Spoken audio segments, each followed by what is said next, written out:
civis que em 1964 tiveram a coragem de assumir o comando desse país.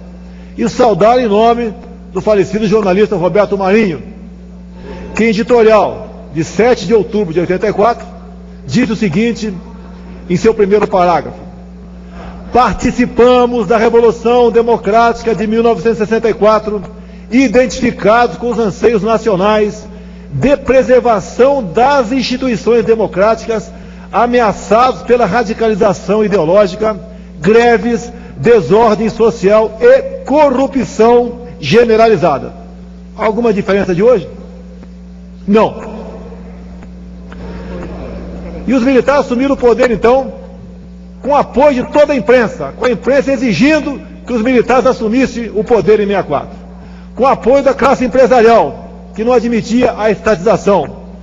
Repito, pelo apoio da Igreja Católica, que nas missas impulsionava os militares a ter a coragem, juntamente com civis sérios, assumir o poder, que o ateísmo é a religião dos comunistas.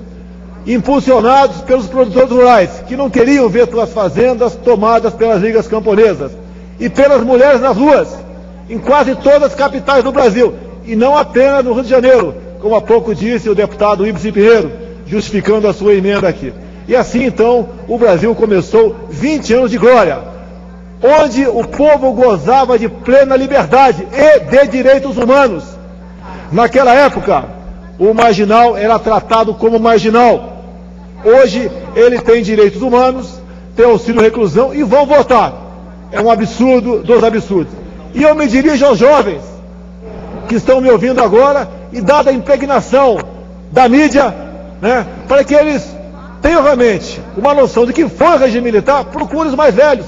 O primeiro que estiver passando na frente da tua casa, na rua, acima de 60 anos de idade, pergunte como foi o regime militar. Se ele não tem saudades daquela época que todos tinham respeito, até mesmo esse parlamento era respeitado, e hoje não é mais.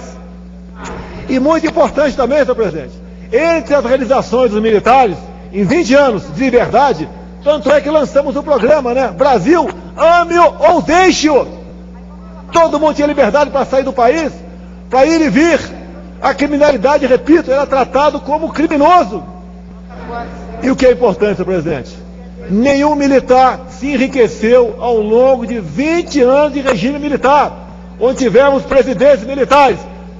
Então, senhor presidente, as obras nossas, entre outras, hidrelétricas, como Itaipu, Pontes do Niterói, duplicação da Dutra, portos, aeroportos, telecomunicações, e não se encontra hoje um só militar que tenha enriquecido nessa época. E o Brasil passou da 49ª para a 8ª economia do mundo exatamente por causa disso, que a roubalheira praticamente não existia. E quando existia, quem...